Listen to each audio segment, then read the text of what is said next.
Saying no is not about rejecting people or responsibilities. Rather, it's about recognizing that we cannot do everything and that we must prioritize our own well-being. When we say no, we are giving ourselves permission to step back from obligations that do not serve us, allowing us to focus on the things that are truly important. It's about protecting our mental and emotional resources so we can be more present and engaged in the things that matter most. Ladies and gentlemen, today I invite you to consider a radical idea. It's time to ghost everyone. Now, I'm not talking about abandoning friends or shutting people out entirely. Instead, what I'm urging you to do is something even more powerful, something that challenges our cultural expectations. It's time to ghost the things, the people, and the pressures that no longer serve us. In our busy, fast-paced world, we often find ourselves stretched too thin. We're constantly responding to messages, attending meetings, and saying yes when we really want to say no. But what if we could practice the power of detachment, stepping away from obligations and relationships that drain us instead of continually giving to everyone else? What if we embrace the idea of saying no to the things that overwhelm us so we can say yes to ourselves?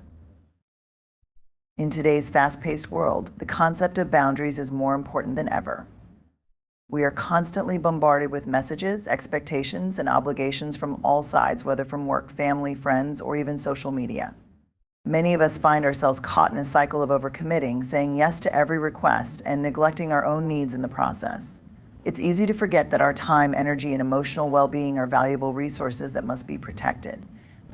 In such a climate, the idea of ghosting everyone, detaching ourselves from the demands and pressures of the outside world becomes a powerful tool for self-preservation and self-care. Boundaries are not just about creating physical distance or setting clear lines around what we're willing to do. They are, in essence, about self-respect. When we set boundaries, we are affirming our own worth and reminding ourselves that our time and energy are not infinite. Too often, we allow others to overstep these limits, either because we feel guilty for saying no or because we have internalized the belief that we must always be available for others. But by not respecting our own boundaries, we risk burning out and becoming resentful of those around us. We may end up giving so much of ourselves that we forget who we are and what truly matters to us. Setting boundaries is an act of self-love and self-care. It involves being honest with ourselves about what we need and then communicating those needs clearly to others. This is where the concept of ghosting comes into play. In this context, ghosting doesn't mean cutting people off without explanation or disappearing without a trace. It's about protecting your emotional and mental space by stepping away from situations or relationships that drain you. It's about realizing that you don't have to engage in every conversation or meet every expectation placed upon you. Instead, you can choose to step back, refocus, and give yourself the space you need to recharge. We live in a society that often praises overwork, multitasking, and constant availability. But this mentality comes with its costs. Research has shown that chronic stress, lack of sleep, and social exhaustion can have serious impacts on both our physical and mental health. Constantly being on can lead to burnout, anxiety, and even depression. By ghosting the people, obligations, and situations that deplete us, we are taking proactive steps toward maintaining our own health and well-being. We are teaching ourselves to prioritize our needs without feeling selfish or guilty. Moreover, setting boundaries also allows us to engage in relationships that are healthy and fulfilling. When we allow ourselves to say no to toxic or draining connections, we open up space for the relationships that truly support and uplift us. This doesn't mean we should cut people off at the slightest inconvenience, but rather that we should be mindful of the energy and emotions we invest in others. Healthy relationships are reciprocal, and they thrive on mutual respect and understanding. When we honor our own needs, we show up more authentically and fully for the people who matter most to us. In conclusion, setting boundaries and ghosting those things that deplete us is not about avoiding life or being irresponsible. It's about reclaiming our time, our energy, and our mental space. It's about understanding that we are allowed to say no without guilt, and that our well-being should be a priority. By setting clear boundaries and practicing self-care, we give ourselves permission to be our most authentic selves without the weight of unnecessary expectations and obligations. In doing so, we create the space to live more fully, to engage more meaningfully, and to show up as our best selves in every area of our lives. Emotional freedom is a powerful concept, one that often remains out of reach for many people due to societal pressures, personal insecurities, and the expectations of others. When we speak about ghosting, it's not about avoiding people or closing ourselves off emotionally, rather, it's about freeing ourselves from the emotional burdens and toxic connections that hold us back from living authentically. Emotional freedom means releasing ourselves from the need to constantly please others, meet unrealistic expectations, or bear the weight of unhealthy relationships. It is the act of shedding the emotional baggage that limits us and embracing the opportunity to live a life that reflects our true values and desires.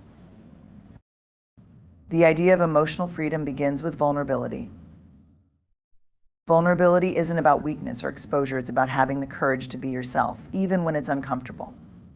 Often we feel obligated to carry emotional baggage in the form of unresolved conflicts, guilt, or unexpressed feelings. These emotions can be tied to relationships where we feel trapped, misunderstood, or obligated to please others, even when it compromises our well-being. We may remain in these situations out of a sense of duty, fear of judgment, or the mistaken belief that we are responsible for other people's emotions. The reality is that our emotional energy is precious and needs to be protected. By ghosting certain relationships or situations, we are, in essence, allowing ourselves to reclaim our emotional freedom. When we let go of toxic relationships or release ourselves from emotional obligations that don't serve us, we create the space for new emotional experiences, ones that are positive, nurturing, and aligned with our true selves.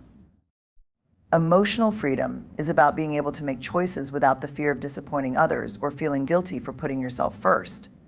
It's about creating the emotional space to reflect, heal, and grow without constantly being dragged into negative dynamics.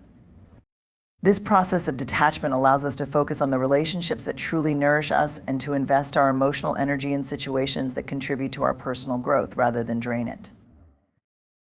Furthermore, emotional freedom requires self-awareness and self-compassion.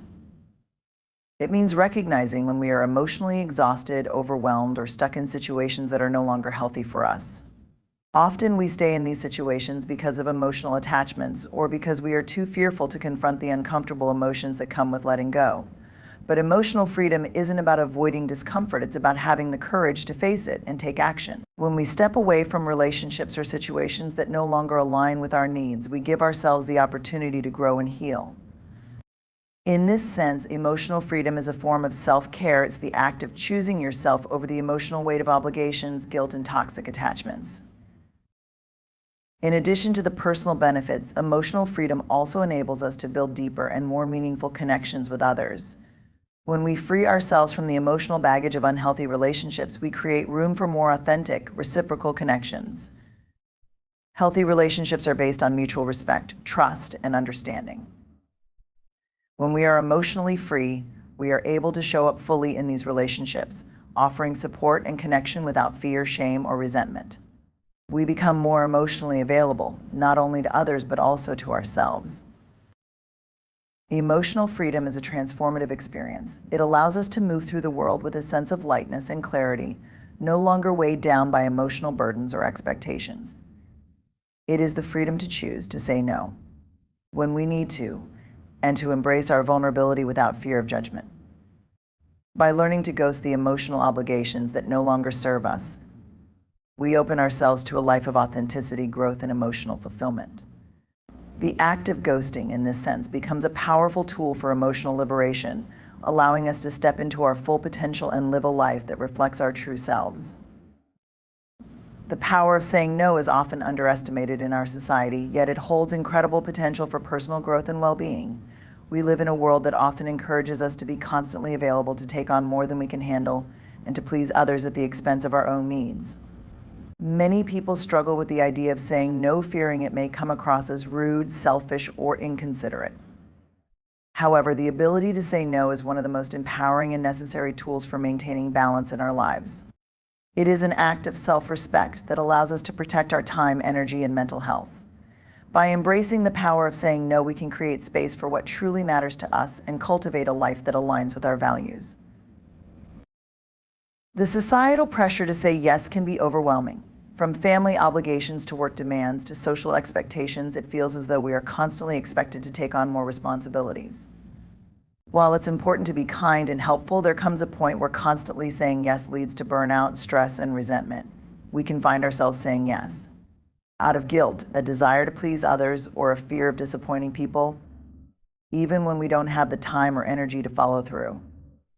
This pattern can leave us feeling depleted, frustrated, and disconnected from our true priorities. However, learning to say no gives us the power to regain control over our lives. Saying no is not about rejecting people or responsibilities, rather. It's about recognizing that we cannot do everything and that we must prioritize our own well-being. When we say no, we are giving ourselves permission to step back from obligations that do not serve us, allowing us to focus on the things that are truly important. It's about protecting our mental and emotional resources so we can be more present and engaged in the things that matter most. For example, saying no to a work project that would overwhelm us may free up time to focus on our health or spend quality time with loved ones. By saying no, we are making space for the things that align with our core values and bring us joy. The act of saying no also helps us set clearer boundaries, not just with others, but with ourselves. We often find ourselves overcommitting because we want to be seen as capable, responsible, or generous. But overextending ourselves can lead to a sense of overwhelm and frustration, especially when we realize that we are neglecting our own needs. By setting boundaries through the simple act of saying no, we are telling ourselves that our needs are just as important as anyone else's. It's a reminder that our time, energy, and emotional capacity are finite, and we have the right to use them in ways that align with our priorities. Saying no also fosters self-respect and self-compassion. It can be difficult to turn down requests, especially when we fear that it might disappoint others. However, by saying no, we are honoring our own limitations and acknowledging that we are not obligated to say yes to everything. We are giving ourselves permission to take care of our own needs, whether that means saying no to an extra commitment at work or declining an invitation that doesn't feel right for us. This act of self-care helps us maintain our emotional and mental health, ensuring that we are able to show up for others in a meaningful way when it truly matters. Furthermore, saying no doesn't mean we are closing ourselves off or being unkind. In fact, it can improve our relationships by creating more space for genuine connection. When we say yes to everything, we risk spreading ourselves too thin, which can lead to burnout and superficial connections. By saying no to the things that don't align with our values, we make room for the things that truly matter: deeper, more meaningful relationships, personal growth, and the pursuit of our passions. In conclusion, the power of saying no is a transformative practice that enables us to take control of our lives and create space for the things that are truly important. It allows us to set boundaries, protect our energy, and prioritize our well-being. By learning to say no, we can step out of the cycle of people-pleasing and create a life that reflects our true values. It is through the act of saying no that we can fully embrace our power, reclaim our time, and cultivate a life of authenticity, balance, and fulfillment.